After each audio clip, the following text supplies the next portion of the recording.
एक सफलता का रहस्य। सुकरात।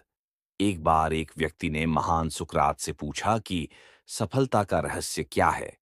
सुकरात ने उस इंसान को कहा कि वह कल सुबह नदी के पास मिले, वहीं पर उसे अपने प्रश्न का जवाब मिलेगा।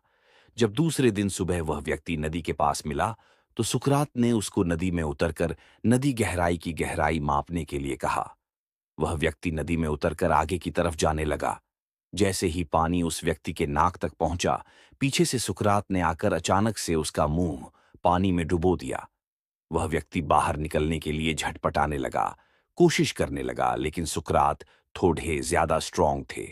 सुकरात ने उसे काफी देर तक पानी में डुबोए रखा।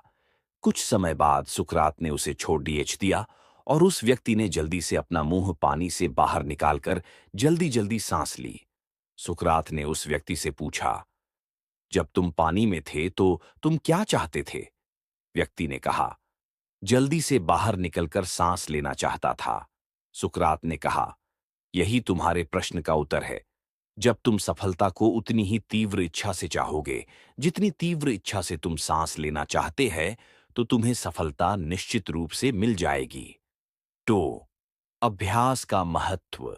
प्राचीन समय में विद्यार्थी गुरुकुल में रहकर ही पढ़ा करते थे। बच्चे को शिक्षा ग्रहण करने के लिए गुरुकुल में भेजा जाता था। बच्चे गुरुकुल में गुरु के सानिध्य में आश्रम की देखभाल किया करते थे और अध्ययन भी किया करते थे। वरदराज को भी सभी की तरह गुरुकुल भेज दिया गया। वहां आश्रम में अपने साथियों के साथ घुलने मिलने लगा, लेकिन वह पढ़ने में बहुत ही कमजोर था। गुरुजी की कोई भी बात उसके बहुत कम समझ में आती थी। इस कारण सभी के बीच वह उपहास का कारण बनता है। उसके सारे साथी अगली कक्षा में चले गए, लेकिन वो आगे नहीं बढ़ पाया। गुरुजी जी ने भी आखिर हार मानकर उसे बोला, बेटा वृद्धराज, मैंने सारे प्रयास करके देख लिए हैं। अब यही उचित होगा कि तुम यहां अपना समय बर्बाद मत करो। अपने घर चले जाओ और घर वालों की काम में मदद करो। वृद्धराज ने भी सोचा कि शायद विद्या मेरी किस्मत में नहीं है, और भारी मन से गुरुकुल से घर के लिए निकल गया। दोपहर का समय था। रास्ते में उसे प्यास लगने लगी।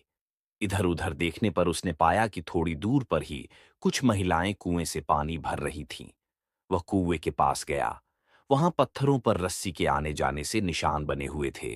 तो उसने महिलाओं से पूछा, यह निशान आपने कैसे बनाए? तो एक महिला ने जवाब दिया, बेटे, ये निशान हमने नहीं बनाए। ये तो पानी खींचते समय इस कोमल रस्सी के बार बार आने जाने से ठोस पत्थर पर भी ऐसे निशान बन गए हैं। वृद्धराज सोच में पड़ गया। उसने विचार किया कि जब एक कोमल से रस्सी के बार बार आने जाने से एक ठोस पत्थर पर गहरे निशान बन सकते हैं, तो निरंतर अभ्यास से मैं विद्या ग्रहण क्यों नहीं कर सकता। वृद्धराज ढेर सारे उत्साह के साथ वापस गुरुकुल आया और अथक कड़ी मेहनत की। गुरुजी ने भी खुश होकर भरपूर सहयोग किया। कुछ ही सालों बाद यही मंदबुद्धि बालक वृद्धराज आगे चलकर संस्कृत व्याकरण का महान विद्वान बना, जिसने लघु सिद्धांत कौमुदी, मध्य सिद्धांत कौमुदी, सार सिद्धांत कौमुदी, गीर्वाण पदमंजरी की रचना की। शिक्षा। दोस्तों, अभ्यास की शक्ति का तो कहना ही क्या है। यह आपके हर सपने को पूरा करेगी। अभ्यास बहुत जरूरी है, चाहे वो खेल में हो या पढ़ाई में या किसी और चीज में। बिना अभ्यास के आप सफल नहीं हो सकते हो। अगर आप बिना अभ्यास के केवल किस्मत के भरोसे बैठे रहोगे, तो आखिर में आपको पछतावे के सिवा और कुछ हाथ नहीं लगेगा। इसलिए अभ्यास के साथ धैर्य, परिश्रम और लगन रखकर आप अपनी मंजिल को पाने के लिए जुट जाएं।